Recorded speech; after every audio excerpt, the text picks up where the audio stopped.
ఏపీలో ఇంటర్ పరీక్షలు కాసేపట్లో ప్రారంభం కానున్నాయి. ఈ సందర్భంగా ఏలూరు జిల్లాలో 55 పరీక్ష కేంద్రాలలో 33,511 మంది విద్యార్థులు హాజరు కానున్నారు. ఇవాళ ఇంటర్ ఫస్ట్ ఇయర్, ఎల్లుండి నుంచి సెకండ్ ఇయర్ పరీక్షలు ప్రారంభమవుతాయి. ఉదయం 9 నుండి మధ్యాహ్నం 12 గంటల వరకు పరీక్ష ఉంటుంది. అన్ని పరీక్ష కేంద్రాల వద్ద బిఎన్ఎస్ యాక్ట్ సెక్షన్ 163B అమలు చేశారు. ఎలక్ట్రానిక్ గ్రాడ్యుయేట్స్ నిషేధించిన అధికారులు అరగంట ముందే పరీక్ష హాళ్లకు చేరుకోవాలని సూచించారు.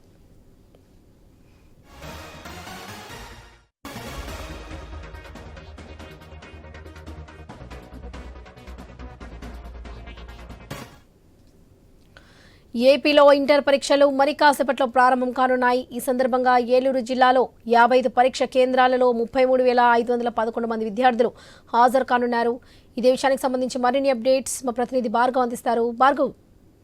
ఈశ్వర్లక్ష్మి, మరి కాసేపట్లో ఉదయం 9 గంటల నుంచి కూడా ఇంటర్ పరీక్షలు ఏపీ వ్యాప్తంగా ప్రారంభం కాబోతున్నాయి. ఈ రోజు నుంచి ఈ నెల 20 వరకు కూడా ఈ పరీక్షలు ప్రారంభం కాబోతున్నాయి. ఈ రోజు ఇంటర్ ఫస్ట్ ఇయర్ పరీక్షలు, సోమవారం నుంచి ఇంటర్ సెకండ్ ఇయర్ పరీక్షలు కూడా ప్రారంభం కాబోతున్నాయి. అటు రెగ్యులర్ విద్యార్థులతో పాటు వొకేషనల్ విద్యార్థులు కూడా భారీగా కూడా ఈ ఏడాది హాజరు కాబోతున్నారని కూడా చెప్పుకోవచ్చు. పకడ్బందీగా ఇప్పటికే ఏర్పాట్లు కూడా పూర్తయ్యాయి.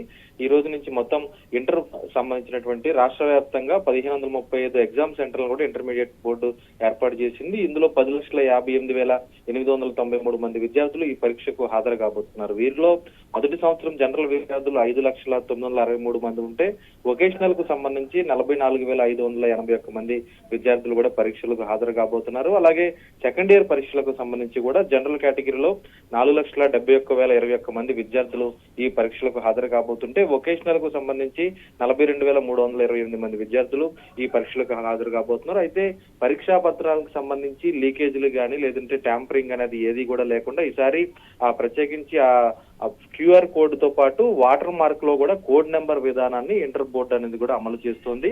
నో సెల్ ఫోన్ జోన్ గా పరీక్షా కేంద్రాలను విధించి అక్కడ అటు బిఎన్ఎస్ 163B యాక్ట్ ను కూడా అమలు చేసి సమీపంలో ఉన్నటువంటి 1 కిలోమీటర్ పరిధిలో జిరాక్స్ సెంటర్లు కూడా మూసివేయించారు.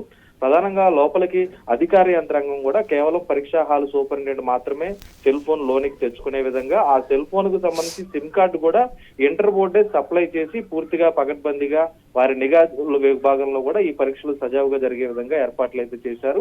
ప్రతి పరీక్షా కేంద్రంలో కూడా సీసీ కెమెరాలు ఏర్పాటు చేసి వెబ్ కాస్టింగ్ ద్వారా కూడా ఎప్పటికప్పుడు ఈ పరీక్షలను తనిఖీలు చేస్తూ కూడా అటు ఇంటర్ బోర్డు అనేది కూడా పకడ్బందీగా ఈ పరీక్షలు నిర్వహించేందుకు ఏర్పాట్లు అయితే సిద్ధం చేసింది. ఇప్పటికే విద్యార్థులు పరీక్షా హాల్కు చేరుకుంటున్నారు. అటు ఏలూరు జిల్లాలో కానీ పశ్చిమ గోదావరి జిల్లాలో కానీ ఇప్పటికే విద్యార్థులంతా కూడా పరీక్షా కేంద్రాలకు చేరుకోవడంతో ప్రస్తుతం మరి కాసేపట్లోనే ఈ పరీక్షలు ప్రారంభం కాబోతున్నాయి. అయితే 9 గంటలకు 1 నిమిషం ఆలస్యమైనా సరే విద్యార్థులను లోనికి అనుమతించబోమని, అందరూ కూడా ముందుగానే పరీక్షా కేంద్రాలకు హాజరు కావాలంటూ కూడా ఇంటర్ బోర్డు స్పష్టం చేసినటువంటి పరిస్థితి అయితే ఉంది. వరలక్ష్మి.